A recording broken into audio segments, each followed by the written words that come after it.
Record. Assalamualaikum warahmatullahi wabarakatuh. Selamat sore dan salam sejahtera untuk teman-teman semua. Yang saya hormati kepada Ibu Fahma Islami, MSI, selaku dosen pengampu mata kuliah Psikologi Komunikasi, dan tak lupa pula kepada teman-teman yang saya banggakan. Pertama-tama, marilah kita panjatkan puja dan puji syukur kehadirat Allah Subhanahu wa taala yang telah memberikan kita nikmat sehat sehingga kita dapat berkumpul dalam perkuliahan pada sore hari ini. Sholawat serta salam mari kita curahkan kepada baginda Nabi Muhammad Sallallahu Alaihi Wasallam. Nah, teman-teman semua, pada kesempatan di sore hari ini, kami dari kelompok 3 Psikologi Komunikasi yang beranggotakan 7 orang, yaitu saya sendiri, Kelvin Widi Nur Fakih, dengan NIM 1915158 selaku moderator. Selanjutnya ada Mardiatul Fadilah dengan NIM 1915149 selaku notulensi. Selanjutnya ada Zidan Febriansyah dengan NIM 1915139 selaku pemateri pertama. Selanjutnya ada Reska Zahara dengan NIM 1915140 selaku pemateri kedua. Lalu ada Siti Solehah dengan NIM 1915160 selaku pemateri ketiga. Dan ada Novia Handayani dengan NIM 1915173 selaku pemateri keempat. Dan yang terakhir ada Sadam Fisabilillah dengan NIM 1713 3051 selaku pemateri kelima. Nah, kami di sini akan membawakan materi yang berjudul Komunikasi Massa versus Komunikasi Intrapersonal, Sejarah Penelitian Efek Komunikasi Massa. Baiklah, kalau begitu langsung saja kita mulai pembahasan materinya dengan pemateri pertama, yaitu kepada Saudara Zidan Febriansyah, dipersilahkan. Iya, baik. Terima kasih kepada moderator atas kesempatan yang berbahagia kali ini.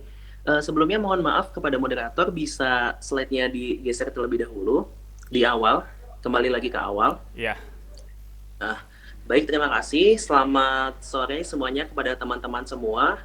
Semoga sore ini teman-teman semua dalam keadaan baik-baik saja. Amin ya rabbal alamin. Amin. Baik teman-teman semua, pada kesempatan yang berbahagia kali ini, saya Zidan Febriansyah dengan NIM 1915139 akan mempresentasikan mengenai materi pertemuan kita pada kali ini, yaitu komunikasi massa versus komunikasi interpersonal. Dan juga di sini ada dijelaskan mengenai sejarah penelitian efek komunikasi massa. Nah, namun sebelum kita beranjak kepada materi pembahasan kita kali ini, tentunya di sini saya ingin kepada teman-teman semua untuk kita interaktif terlebih dahulu nih. Kita interaktif karena memang efektifnya untuk presentasi itu adalah interaktif. Adanya timbal balik antara komunikan dan juga komunikator. Baik, di sini saya ingin menanyakan terlebih dahulu kepada teman-teman semua. Nah, di sini kita akan membahas satu dulu nih mengenai komunikasi massa nih ya. Oke, baik, kepada teman-teman semua di sini, ada yang tahu nggak sebelumnya apa itu komunikasi massa? Versi teman-teman saja, silakan. Biarin interaktif nih. Mari biarin teman-teman. nggak ada yang ngeghosting nih istilahnya nih. Orangnya ada di dalam Zoom, di dalam room, tapi orangnya nggak tahu kemana nih kan. Ya. Karena saya pengalaman banget nih. Coba ada yang tahu nggak apa itu komunikasi massa? Versi teman-teman aja. Silahkan yang mau berpendapat sedikit. Silakan saudara Fikri. Saudara Fikri mungkin nih. Ada apa nih komunikasi massa itu? Tahu nggak? Silakan Fikri. Boleh berkomentar? Silakan saudara Zidan. Akmal Nasri, silakan. Oke, baik. Dari saya pribadi, komunikasi massa ya merupakan proses penyampaian pesan atau informasi maupun gagasan kepada khalayak umum atau publik, bisa dibilang juga melalui media massa atau media cetak atau maupun elektronik atau penyiaran dan media online atau platform-platform lah kurang lebih. Baik. Terima kasih kepada Saudara Akmal atas pernyataan yang telah diberikan mengenai pengertian komunikasi massa. Di sini kita berikan apresiasi terlebih dahulu kepada Saudara Akmal. Ini betul sekali jawabannya. Bisa dilanjut Saudara Kelvin? Ya, silahkan. Betul sekali yang sudah dijelaskan oleh Saudara Akmal bahwa komunikasi massa itu tadi dijelaskan intinya adalah merupakan penyampaian komunikasi kepada khalayak publik, baik itu dari via komunikasi melalui elektronik, surat kabar maupun yang lainnya. Nah, jadi di sini jika dijelaskan menurut istilah dalam bahasa Inggris ya teman-teman, komunikasi massa diadopsi dari istilah bahasa Inggris yaitu mass communication. Apa sih mass communication itu artinya? Yaitu komunikasi yang menggunakan media massa. Adapun definisi komunikasi massa menurut beberapa ahli, diantaranya yaitu yang pertama, menurut Bittner pada tahun 1980, beliau mengemukakan bahwa komunikasi massa ini adalah pesan yang dikomunikasikan melalui media massa pada sejumlah besar orang. Nah, kemudian pendapat yang kedua, menurut Gepner ya, pada tahun 1967. Beliau juga mengemukakan bahwa komunikasi massa adalah produksi dan juga distribusi yang berlandaskan teknologi dan lembaga dari arus pesan yang dikontinu serta paling luas dimiliki orang dalam masyarakat industri. Nah, di sini dapat disimpulkan ya teman-teman bahwa komunikasi massa diartikan sebagai jenis komunikasi yang dimana yang ditunjuk kepada sejumlah khalayak yang tersebar. Nah, terus juga heterogen dan juga anonim melalui berbagai media, sehingga pesan yang sama dapat diterima secara serentak dan sesaat. Jadi seperti itu pengertian komunikasi massa. Kemudian ada lagi beberapa penjelasan mengenai komunikasi massa yang akan dijelaskan oleh pemateri selanjutnya. Silahkan kepada saudari Reska.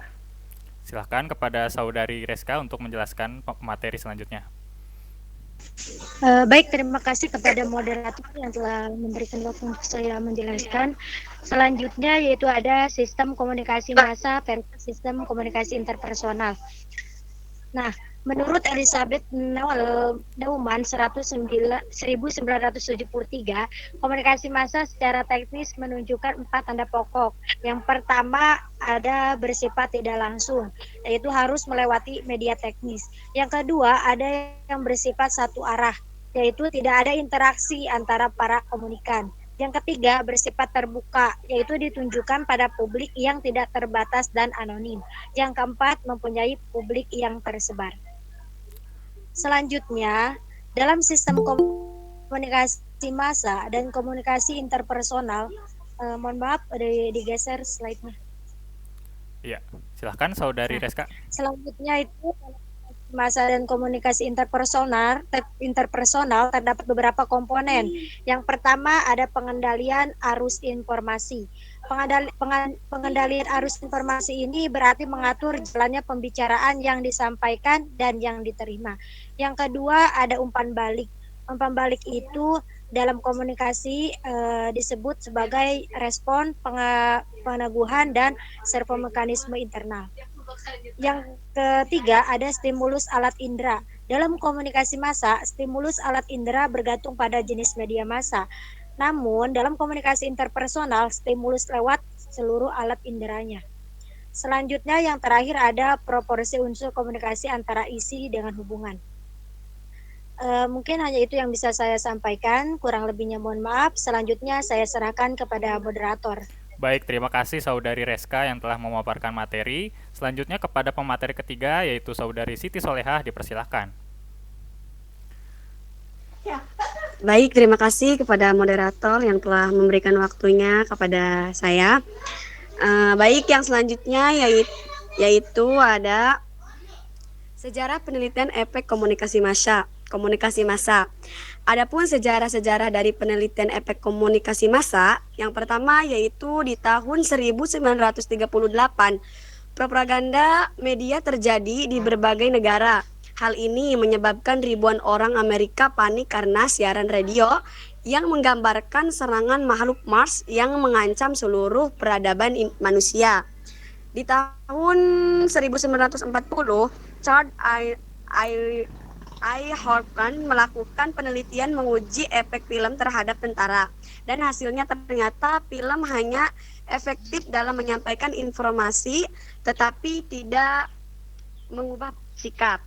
Nah, terus di tahun 1940 sampai dengan 1950 semakin terbukti keterbatasan pengaruh media massa. Ahli sosiologi menyampaikan penelitian pada periode ini. Periode ini membawa komunikasi dapat memberikan perhatian kondisi dan beberapa efek. Yang selanjutnya yaitu di tahun 1960,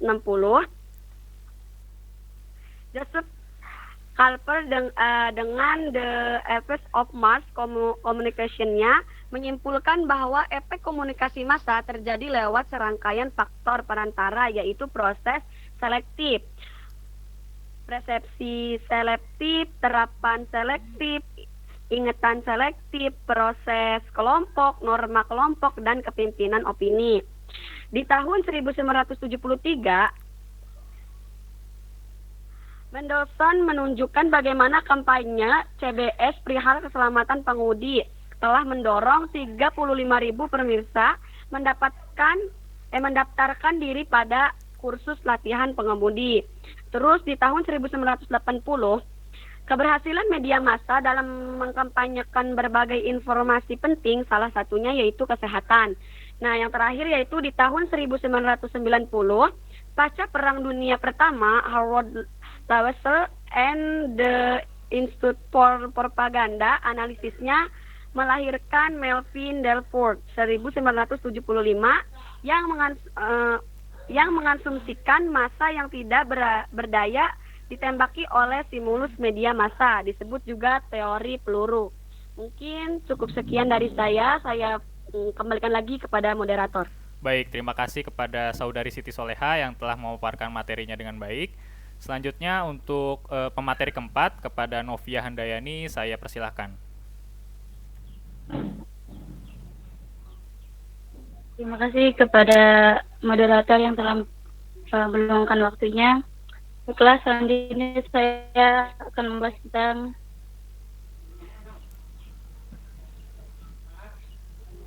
teori pertama dengan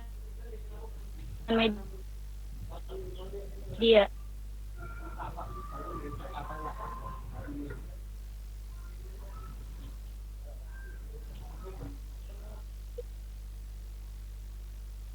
Teori pertemuan media yang diusung oleh Taylor dan Berrockes melihat pertemuan halayak dengan media berdasarkan dengan 3 kerangka teoritis, yaitu perspektif perbedaan individual, perspektif hubungan sosial.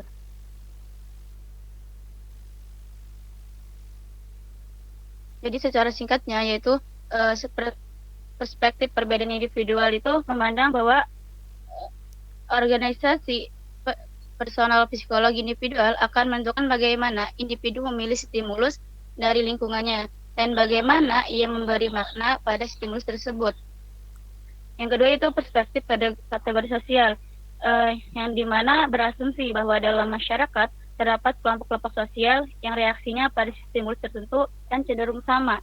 Yang ketiga yaitu perspektif hubungan sosial, yang dimana menekankan pentingnya peranan hubungan sosial yang informal dalam mempengaruhi reaksi orang terhadap media massa. Mungkin itu saja yang dapat saya sampaikan. Saya kembalikan kepada moderator.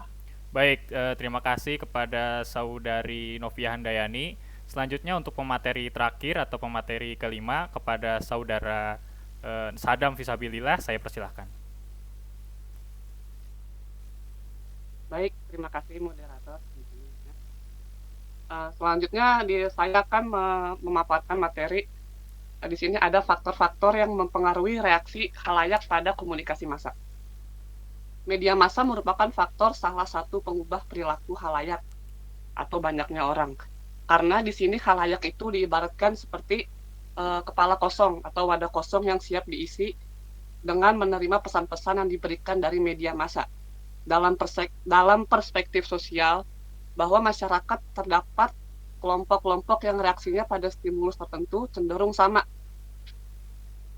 Seperti yang pertama ada golongan usia yang bisa dilihat di makalah. Pada anak-anak, golongan usia pada anak-anak mereka pasti lebih tertarik mengkonsumsi tayangan film-film kartun di TV atau mendengarkan dongeng-dongeng fable di radio. Terus berbeda dengan remaja sampai dewasa yang condong menyukai film tentang kisah-kisah percintaan, infotainment, news, dan sebagainya. Serta selanjutnya, golongan sosial berdasarkan jenis kelamin. Perempuan cenderung menyukai tayangan acara gosip, sedangkan laki-laki cenderung menyukai tayangan olahraga seperti pertandingan sepak bola dan sebagainya. Serta selanjutnya yang terakhir, golongan berdasarkan tingkat pendapatan, yaitu orang yang pendapatan tinggi mereka menyukai tayangan tempat-tempat pembelanjaan.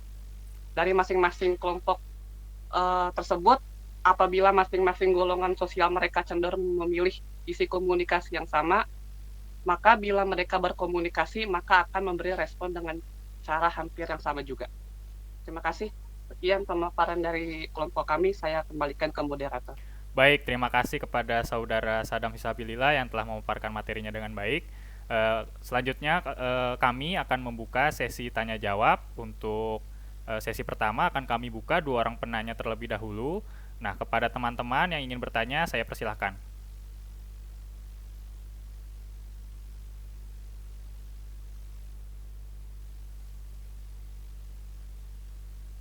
Saya boleh bertanya? Ya, silakan Saudara Fikri Haikal, silakan.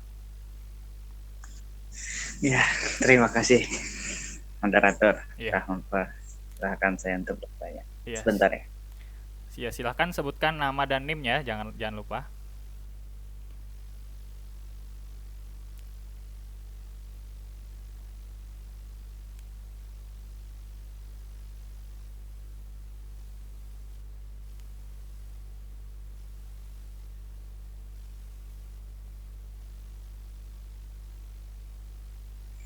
Kenalkan, nama saya Fikri Haikal dengan NIM 1915-143. Ya, silakan Saudara Fikri. Ya, di dalam makalah kelompok berapa ini? Kelompok 3. Ya, kelompok 3 telah dijelaskan ya tentang pengertian, faktor-faktor, bahkan sejarahnya. Yang ingin saya tanyakan itu, dan coba jelaskan itu, apa saja sih hambatan yang ada di komunikasi massa itu, media massa. Itu saja iya. mungkin. Baik, siap. Terima kasih atas pertanyaannya, Saudara Fikri. Kalau begitu, teman-teman, saya masih buka 1 pertanyaan terakhir untuk sesi ini. Silakan yang ingin bertanya, dipersilakan. Izin bertanya. Ya, silakan Saudari Rizka Mayori. Oke, baik. Assalamualaikum warahmatullahi wabarakatuh. Perkenalkan, nama saya Rizka Mayori, 1915-167. Ya, Izin silakan. bertanya. Silakan Saudara Mayori. Sedikitnya saya sudah membaca makalah dari kelompok 3 ini ya, tentang kita komunikasi massa. Di situ kan ada umpan balik atau feedback dari komunikasi massa. Disebutkan hanyalah zero feedback atau delay feedback. Yang ingin saya tanyakan itu feedback yang seperti apa yang kita dapatkan dalam komunikasi massa selaku komunikator, apakah memang tidak ada sama sekali? Sekian, apa bisa dipahami? Oh ya, siap Rizka Mayori, dapat dipahami pertanyaannya. Terima kasih sudah bertanya teman-teman semua. Kami izin untuk berdiskusi sebentar teman-teman semua. Kalau begitu kami izin pamit sebentar ya teman-teman.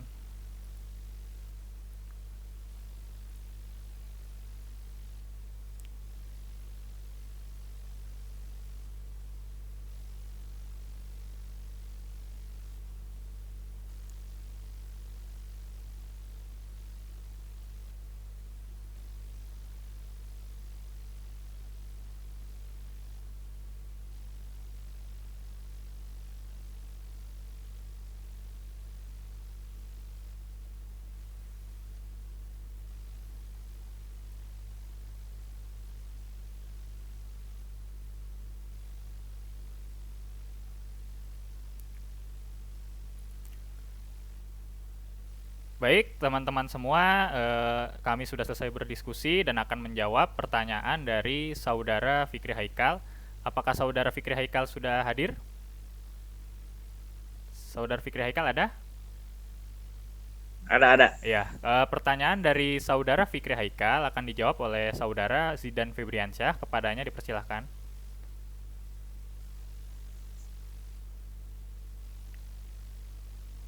Ya, baik.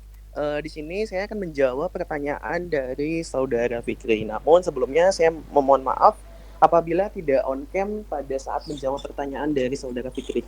Ya, silakan. Sebentar ya. Nah, sebentar. Pulang.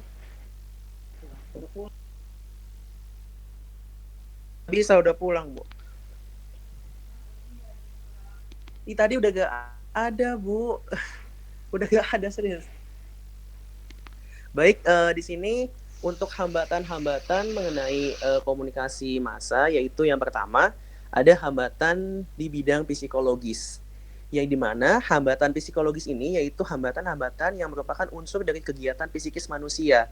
Nah, kita tahu ya bahwa di dalam komunikasi massa ini kan kita juga kadang bisa jika berkomunikasi dengan halayak publik kan kita pasti kayak melihat psikologi seseorangnya tersebut terlebih dahulu ya.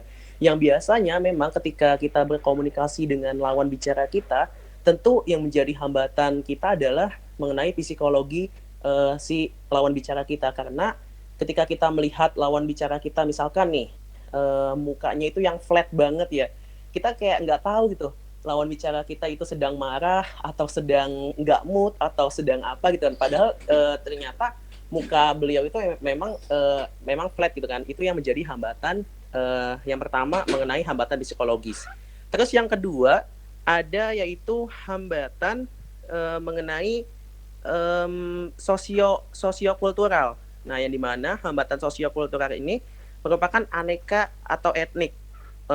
Contohnya nih untuk kasus di Indonesia terdapat ribuan pulau dari Sabang sampai Merauke.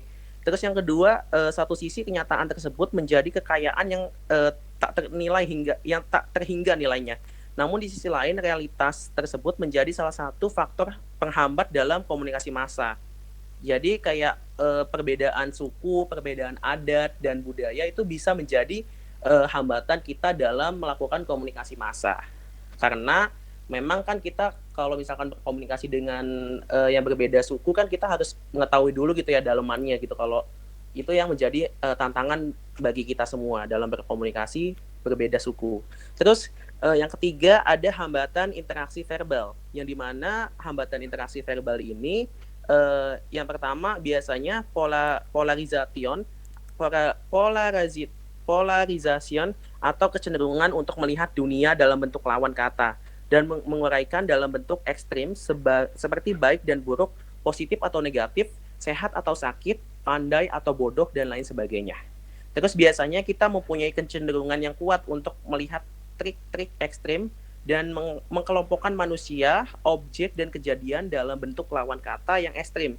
Sementara banyak orang-orang yang berada pada titik tengah-tengah dari ekstrim tersebut. Jadi mereka itu yang terakhir itu penghambatnya kayak kebanyakan dari mereka ketika berkomunikasi kepada lawan bicara atau kepada publik itu kadang mereka kayak nervous gitu kan, kayak ibaratnya kayak nggak bisa menempatkan posisi mereka ketika mereka misalkan berbicara kepada manusia yang memang lebih tinggi daripada mereka, tetapi di situ mereka berbicara malah kayak sepantaran gitu tuh. Jadi kayak mereka tuh tidak bisa menempatkan posisi mereka ketika melakukan komunikasi. Itu termasuk sebagai penghambat di bidang interaksi verbal. Jadi seperti itu untuk Saudara Fikri. Saya kembalikan lagi kepada moderator, silakan. Baik, terima kasih atas jawabannya Saudara Zidan. Bagaimana Saudara Fikri, apakah dapat dipahami? Ya, sangat dipahami sekali. Terima kasih pada Saudara Zidan menjawab. Baik, terima kasih kembali Saudara Fikri. Baik, untuk menjawab pertanyaan dari Saudara Mayori, izinkan kami sedikit lebih lama untuk berdiskusi. Kalau begitu kami izin ya teman-teman.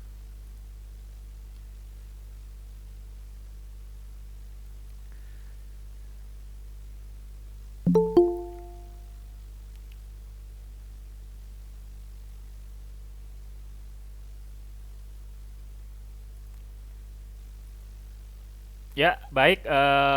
Kami di sini akan menjawab pertanyaan dari Saudari Rizka Mayori. Apakah Rizka Mayori hadir? Kalau online tuh pasti orang baca dulu. Ada ya Rizka Mayori ya? Oh iya, baik, siap. Kalau begitu pertanyaan dari Saudari Rizka Mayori akan dijawab oleh Saudari Siti Soleha. Kepadanya saya persilahkan. Oke, terima kasih kepada moderator. Baik, di sini saya pertanyaan dari TIK. Pertanyaannya yaitu, dalam makalah ini umpan balik komunikasi massa hanyalah feedback, yang zero feedback dan delay feedback. Yang ingin saya tanyakan itu sebenarnya didapat oleh komunikator dalam komunikasi massa. Jelaskan contohnya. Nah, jadi feedback zero adalah feedback yang sulit dimengerti oleh komunikator. Jadi komunikator tidak tahu harus menafsirkan isyarat yang muncul dari. Misalnya atau contohnya, ada yang tertawa saat komunikator dia sedang menyampaikan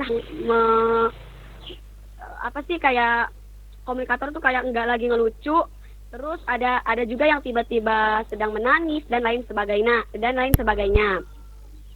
Sedangkan umpan balik tertunda, umpan balik yang sifatnya tidak langsung delay feedback adalah umpan balik yang datang kepada komunitas.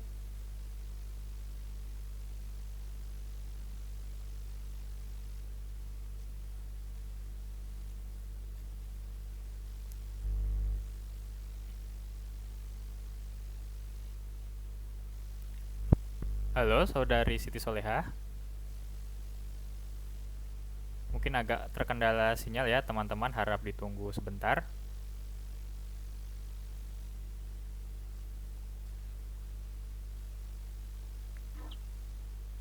Halo, Saudari Siti Solehah. Halo? Ya, tadi suaranya agak terputus-putus, mohon agak dijelaskan paragraf sebelumnya. Oh, Ya, tadi agak putus-putus ya? Iya, tadi agak Ulangi lagi ya? Ya, dari paragraf. Oke, ini kedengeran nggak? Ya, ini kedengeran, silakan. Dari mana ya? Dari jawaban aja. Ya, dari umpan balik yang tertunda. Oh, jadi umpan balik yang tertunda itu umpan balik yang sifatnya tidak langsung atau delay feedback. Adalah umpan balik yang datang kepada komunikator atau sumber setelah melewati suatu rentang waktu atau selang waktu. Contohnya yaitu rubrik, surat pembaca pada surat kabar dan sejenisnya. Itu moderator. Ya, baik. Terima kasih atas penjelasan dari Saudari Siti Solehah. Apakah Saudari Mayori dapat memahaminya? Iya. Ya. Makasih kepada pemakalah. Jawabannya cukup meskipun tadi ada kendala. Iya, Terima kasih. Baik, terima kasih kembali. Saya juga mohon maaf jika terjadi kesalahan teknis ya sebelumnya. Baik, teman-teman semua, kami akan membuka sesi 2 untuk tanya jawab kali ini kepada 2 penanya tercepat. Dipersilahkan.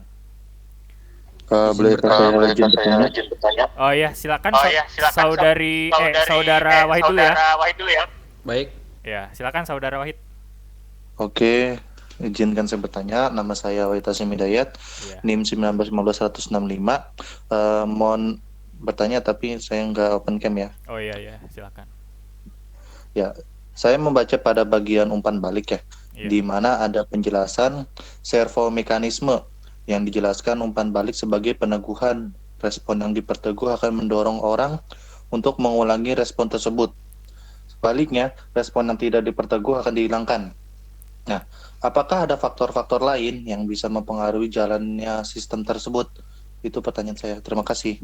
Baik, terima kasih atas pertanyaannya, Saudara Wahid.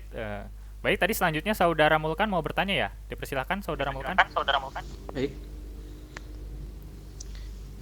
Izin bertanya, perkenalan, nama saya Mulkan Muktafi, NIM saya 1915100338. Izin bertanya, silakan. Kenapa komunikasi interpersonal lebih mementingkan hubungan, sedangkan pada komunikasi massa lebih mementingkan isi? Mohon penjelasannya. Terima kasih. Baik, terima kasih atas pertanyaannya. Kalau begitu, teman-teman, kami izin untuk berdiskusi sedikit ya, teman-teman.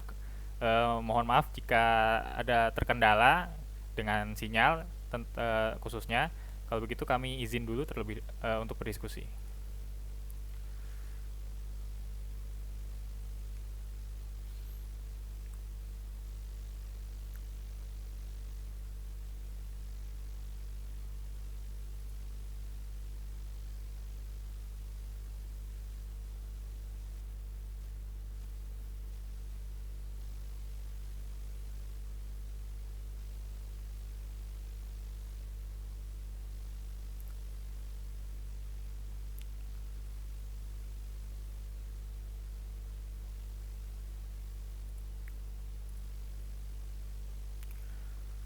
baik teman-teman, kami akan menjawab pertanyaan dari Saudara Wahid. Apakah Saudara Wahid masih standby? Iya, masih. Ya, kalau begitu pertanyaan dari Saudara Wahid akan dijawab oleh Saudari Reska Zahara. Kepadanya saya persilahkan.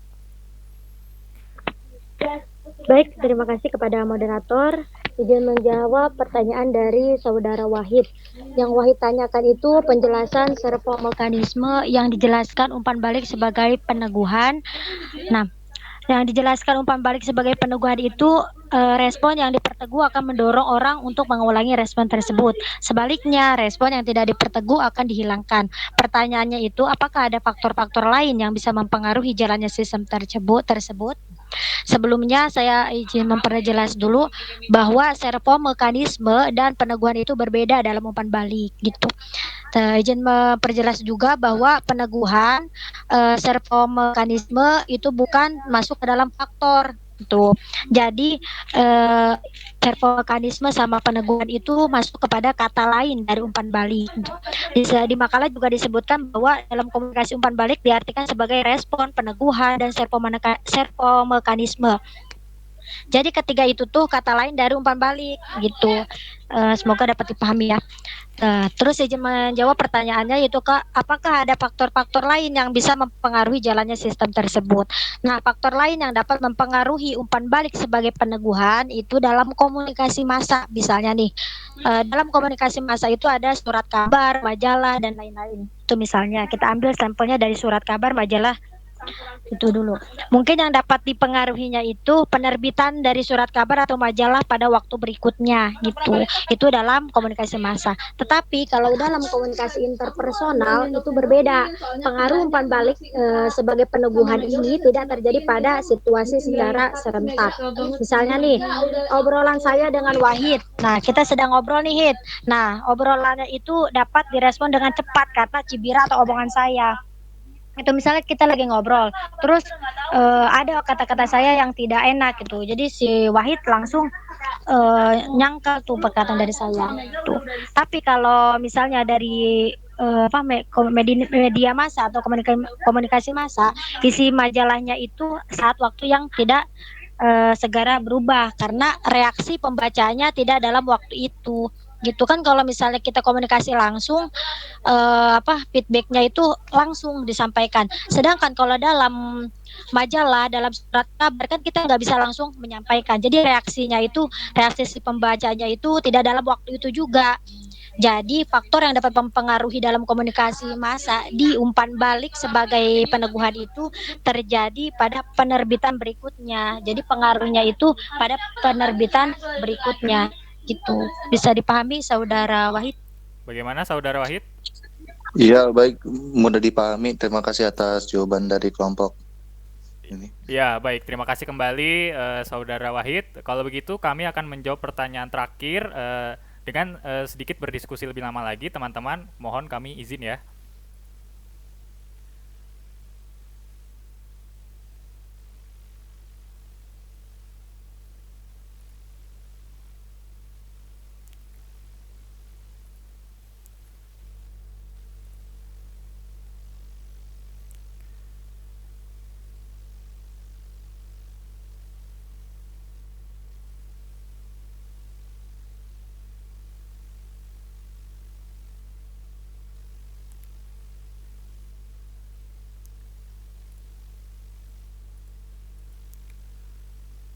Ya, baik. Di sini kami akan menjawab pertanyaan dari Saudara Mulkan. Apakah Saudara Mulkan masih hadir? Ya, ada. Ya, baik. Kalau begitu pertanyaan dari Saudara Mulkan akan dijawab oleh Saudara Sadam. Kepadanya kami persilahkan. Baik. Di sini kan pertanyaannya kurang lebih kenapa komunikasi interpersonal lebih mengutamakan hubungan gitu, sedangkan komunikasi pertanyaannya interpersonal. Ya, interpersonal itu mengutamakan hubungan, dan sedangkan komunikasi massa itu mengutamakan isi gitu. Jadi menurut saya komunikasi interpersonal itu kan mengutamakan hubungan karena komunikasi interpersonal itu di antara si komunikator dan komunikan itu hubungannya bersifat pribadi. Jadi satu sama lain itu mengenal, tahu lawan bicaranya, si komunikan kenal dengan komunikator mengenal komunikannya. Sehingga dengan kayak seperti itu adanya jalinan hubungan yang akrab satu sama lain. Biar agar pesan yang dibicarakan keduanya tersampaikan dengan baik atau punya kesamaan makna. Nah, kalau komunikasi massa mementingkan isi karena kan komunikasi massa itu memiliki karakteristik yang sifatnya terbuka ya. Yang artinya komunikasi itu ditunjukkan untuk banyaknya orang yang komunikannya anonim dan heterogen. Jadi kebalikannya sama komunikasi interpersonal, antara komunikator dan komunikan itu tidak saling mengenal satu sama lain. Nah, dengan seperti ini, isi pesan yang ingin disampaikan merujuk untuk keperluan atau kepentingan banyak orang, sehingga seseorang komunikator ini, si media ini harus cermat menentukan isi pesannya, karena untuk dikonsumsi kepentingan banyak orang, seperti itu. Baik, terima kasih atas jawabannya kepada Saudara Sadam. Apakah Saudara Mulkan dapat memahaminya? Iya, sudah paham. Terima kasih atas jawabannya. Terima kasih kembali. Baiklah, kalau begitu teman-teman semua, selesai sudah diskusi kita pada sore hari ini. Saya selaku moderator dan teman-teman semua mengucapkan terima kasih sebesar-besarnya atas kehadiran teman-teman semua dan partisipasinya teman-teman semua dalam diskusi kali ini. Kami juga memohon maaf jika sekiranya banyak kesalahan-kesalahan kata ataupun kesalahan-kesalahan lain seperti kesalahan teknis yang terjadi dalam diskusi ini. Kami mohon maaf sebesar-besarnya. Kalau begitu, kami undur diri. Sekian dan terima kasih. Wassalamualaikum warahmatullahi wabarakatuh. Waalaikumsalam warahmatullahi wabarakatuh. Terima kasih teman-teman semua. Waalaikumsalam.